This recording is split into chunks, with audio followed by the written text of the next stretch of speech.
July 4th, 2009, 10 a.m. While Americans are setting up for their 4th of July barbecues, something strange is happening on the internet. Thousands of computers start hitting the websites of the White House, the Pentagon, and major South Korean government agencies all at once. It's not a sophisticated hack. It's a DDoS attack, a digital mob meant to crash the servers. But here's the thing. Nobody had ever seen an attack this coordinated coming from such a mysterious source. Wow, this was the birth of what we now call the Lazarus Group. Honestly, at the time, everyone thought they were just amateur hackers. Yes, exactly. Security experts called it Operation Troy. It lasted for years, but in the beginning, the code was actually pretty messy. It had a hidden message inside the master boot record that said memory of the Independence Day. It was like they were taunting the US government while they practiced their skills. But even though the attacks were simple, the motive was terrifying. This wasn't about money yet. It was about pure sabotage and espionage. Correct. They were testing the digital fences of their enemies, looking for any tiny hole they could slip through. March 20th, 2013, 2 p.m. Fast forward a few years, and the amateurs have grown up. They launch an attack called Dark Soul. Suddenly, 3 major South Korean banks and 2 TV networks go completely dark. Their ATMs stop working, and their internal servers are wiped clean. No way. It wasn't just a crash anymore. It was a wiper attack. They were deleting entire companies from the map. Wow. This is when the FBI and global security firms realized that this group wasn't just a bunch of kids in a basement. They were a state-sponsored army working out of Pyongyang. Exactly. And you gotta wonder, how does a country with almost no internet access create the world's best hackers? Well, get this, the North Korean government started a secret unit called Bureau 121. They handpick the smartest kids in the country, sometimes as young as 12 years old, and send them to elite schools for one purpose: cyber warfare. These kids are treated like rock stars, but their only job is to break into the most secure networks on Earth. It's honestly a hacker factory. Yes, correct. They aren't just doing it for fun. They're doing it for the survival of their regime. September 1st, 2014. By the time we hit 2014, the Lazarus Group had transformed into a global ghost. They were no longer just hitting South Korea. They were targeting military contractors, aerospace companies, and even Hollywood. They had moved from simple mob attacks to advanced persistent threats. That means they would get into a network and stay there for months, totally silent, watching and waiting. It's like having a burglar living in your attic for a year before they finally decide to rob you. Wow. Honestly, that's the scariest part about them. Right. And that's exactly what set the stage for the Sony hack. They were already inside. They were already watching. And the world had no idea that a group of hackers from one of the most isolated countries on Earth was about to pull off the most humiliating corporate attack in history. It's wild to think that it all started with a few Independence Day messages in 2009. Correct. But the game was about to change forever. The ghost was finally stepping out of the shadows. Wow. November 24th, 2014, 8:15 a.m. Picture this, the Sony Pictures lot in California. It's a normal Monday morning until boom. Every single computer screen in the building flashes a bright red skull. The message from the hackers, calling themselves the Guardians of Peace, was clear. We've obtained all your internal data. Wow. Imagine being a high-level executive and realizing that every private email, every salary detail, and even your social security number is now in the hands of Ghost. Honestly, it wasn't just a hack.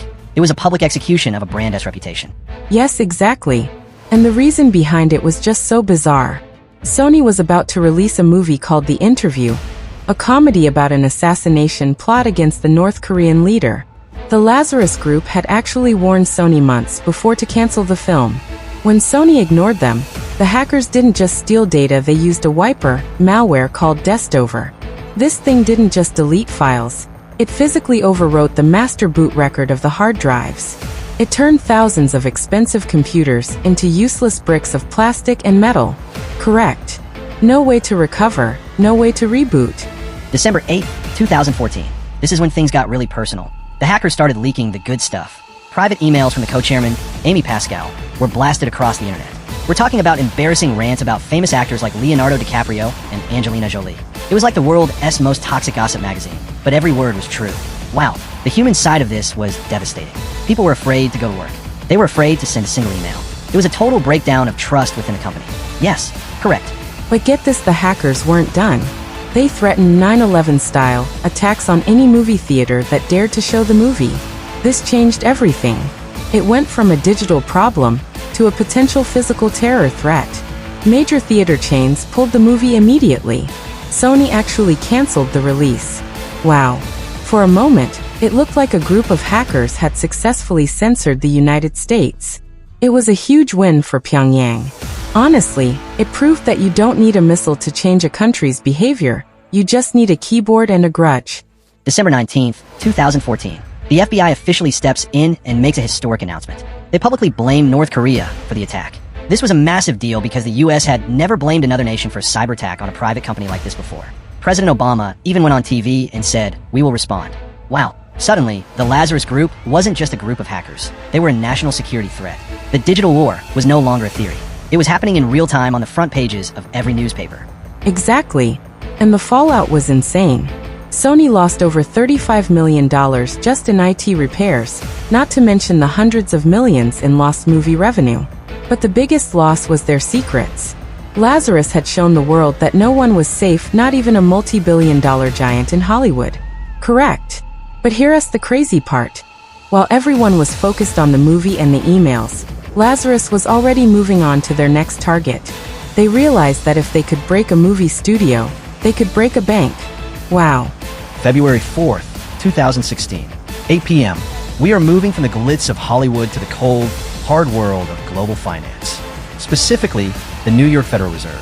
This is the place where countries keep their rainy day money. And the Lazarus Group? They had their eyes on the account of the Bangladesh Central Bank. It had nearly $1 billion just sitting there. Wow. Most hackers would be happy with a few thousand. But these guys? They wanted the whole vault.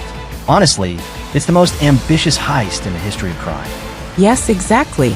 And the level of planning was just unreal. They didn't just hack the bank. They lived inside their network for nearly a year. They watched every move the employees made.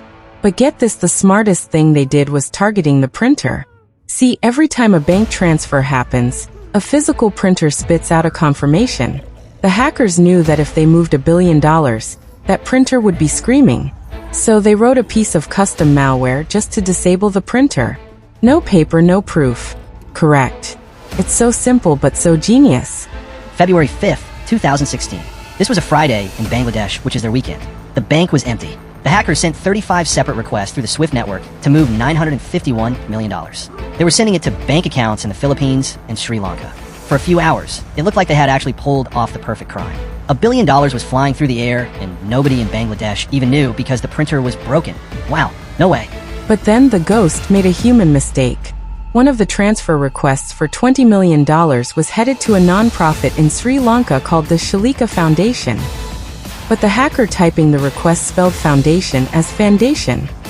When laughs, a routing bank saw that word and thought, wait, what the heck is a foundation? They flagged it for a manual review. That one single typo stopped the entire billion-dollar train. Correct. Spellcheck literally saved the global economy that day.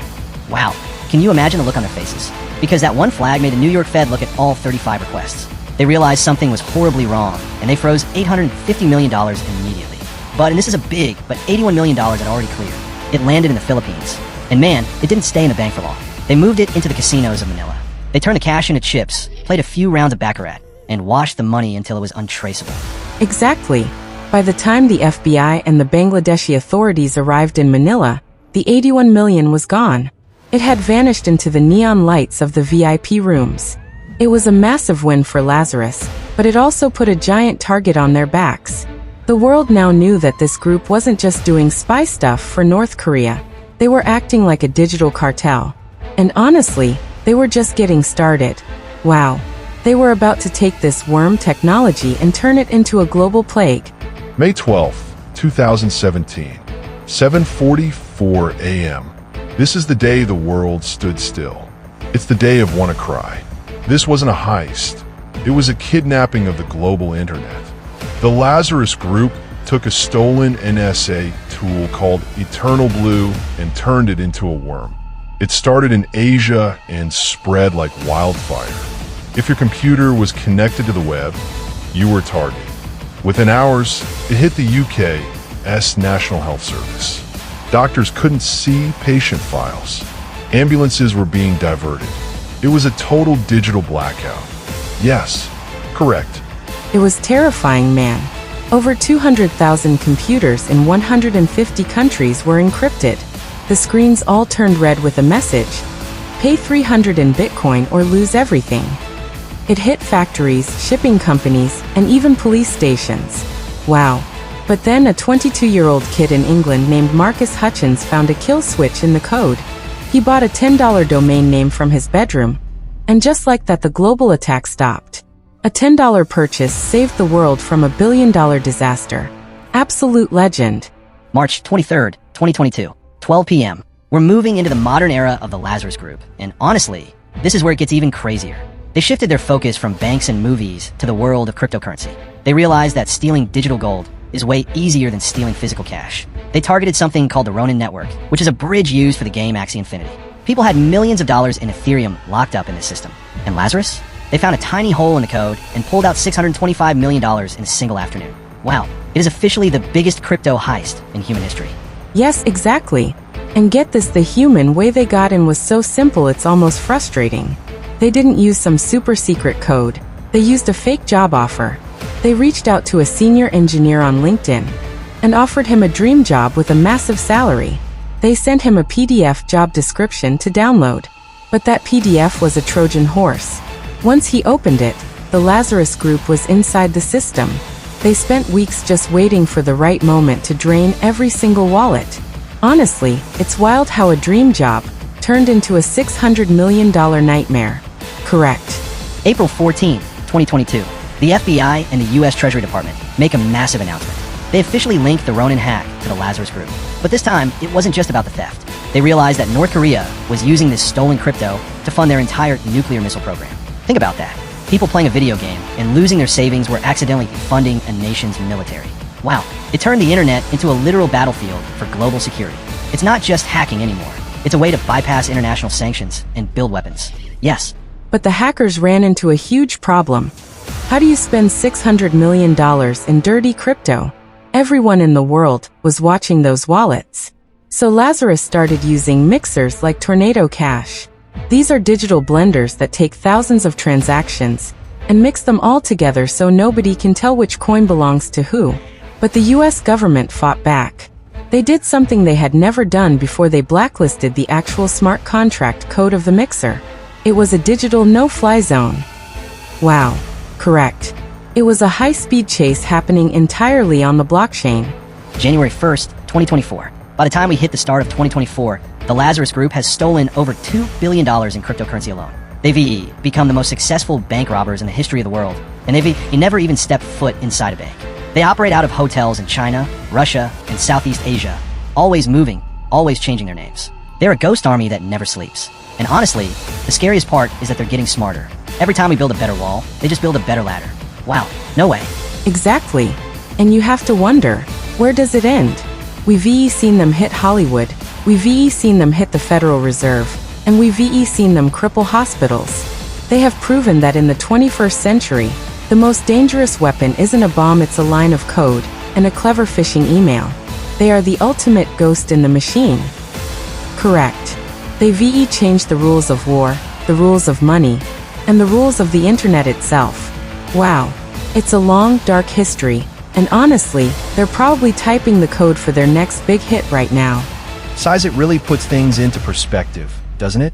Every time you get a weird LinkedIn message or a suspicious PDF, you could be the next target for a state-sponsored cyber army. It's a wild world out there. And the Lazarus Group is the living proof that the shadows are a lot closer than we think. Stay safe, stay alert, and always check your updates. Wow, thanks for sticking with us through this full history of the world's most dangerous hackers. We'll see you on the next one.